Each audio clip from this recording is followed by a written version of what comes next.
ঈদের দিন ভুলেও করবেন না এই তিনটি কাজ। যারা এই তিনটি কাজ করবে তারা আল্লাহ ও তার রাসূলের কাছে দায়বদ্ধ থাকবে। হাসরের ময়দানে জবাবদিহি করতে হবে। আপনাদের মাধ্যমে মা বোনদেরকেও জানাতে চাই এই তিনটি কাজ থেকে বিরত থাকার জন্য। ঈদের দিন যারা এই তিনটি কাজ করবে তারা রাসূলের সুপারিশ থেকে বঞ্চিত হবে এবং নিজেই জাহান্নামের রাস্তা তৈরি করে নিবে। কোনো নিস্তার নেই। হাদিসে রাসূলুল্লাহ সাল্লাল্লাহু আলাইহি ওয়াসাল্লাম ঈদের দিন এই তিনটি কাজ করতে বারবার নিষেধ করেছেন। প্রিয় দর্শক, আপনি যদি রাসূলুল্লাহ সাল্লাল্লাহু আলাইহি ওয়াসাল্লাম কে ভালোবাসেন অবশ্যই আলহামদুলিল্লাহ কমেন্ট করবেন এবং রাসূলের এই হাদিসটি সকলের মাঝে পৌঁছে দিবেন। এক নম্বরে রাসূলুল্লাহ সাল্লাল্লাহু আলাইহি ওয়াসাল্লাম যে কাজ করতে নিষেধ করেছেন তা হলো ফিতরা না দিয়ে ঈদগাহে যাওয়া যাবে না। কেউ যদি মনে করে নামাজ পড়ে এসে ফিতরা দিব তাহলে হয়তো কোনো কারণবশত তার ফিতরা দেওয়া হবে না, এটি যেন ভুলে না যায়। এর জন্য ঈদগাহে যাওয়ার আগেই অবশ্যই গরিব দুঃখীদের ফিতরা দিয়ে দিবেন। আপনার কাছে গরিব দুঃখীদের হক হলো ফিতরা, তাই তাদেরকে ভুলেও বঞ্চিত করবেন না। এবং যেই সংসারে শুধু মহিলারা আছে তারা অবশ্যই ফিতরা দিবেন এবং হক আদায় করবেন। এই তিনটি কাজ সম্পর্কে শুনলে আপনারা বলবেন এই কাজ তো আমরা হর হামেশাই করে থাকি, কিন্তু এই তিনটি কাজের ফরজে কতটা ভয়ানক তা সম্পর্কে রাসূলুল্লাহ সাল্লাল্লাহু আলাইহি ওয়াসাল্লাম বিস্তারিত বলেছেন।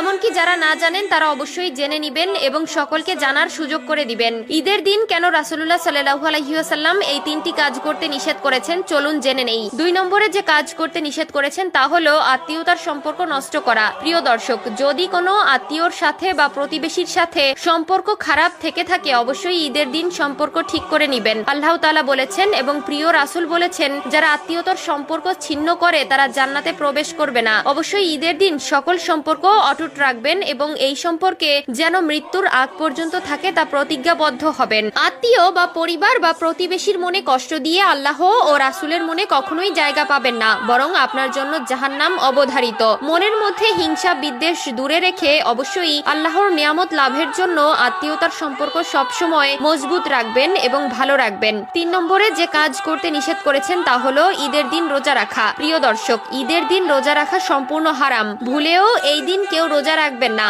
যদি কেউ রোজায় কাফফারা আদায় করতে চান অবশ্যই তা ঈদের পরে আদায় করবেন। বিশেষ করে ঈদের দিন আল্লাহ তাআলা সকলকে হাসি খুশি রাখার জন্য একটি বিশেষ দিন দিয়েছেন। এই দিন সকলে পেট পুরে খাবে এবং আল্লাহর নিয়ামত ও শুকরিয়া করবে। তাই রোজার সময় রোজা রাখবেন এবং ঈদের দিন আপনার সারা মাসের রোজার আনন্দ উপভোগ করবেন। যারা এই তিনটি কাজ করবে তারা অবশ্যই পাপী হবে। তাই এই তিনটি কাজ থেকে সকলে বিরত থাকবেন এবং অন্যকেও বিরত থাকতে পরামর্শ দিবেন। আল্লাহ তাআলা আমাদের সকলকে বোঝার তৌফিক দান করুক, আমিন। ঈদের দিন যারা এই তিনটি কাজ করবে তাদের সারা মাসের রোজার কোনো প্রতিদান পাবে না, এমনকি সেই ইসলামের দায়িত্ব অবহেলার জন্য আল্লাহর কাছে জবাবদিহি করতে হবে। ঈদ মুসলিমদের জন্য খুশি ও শান্তি বয়ে আনে। 30 দিন রোজা রাখার পরে মুসলিমদের জন্য একটি খুশির দিন হলো ঈদের দিন, কিন্তু এই তিনটি কাজের জন্য তারা গুনাহগার হবে।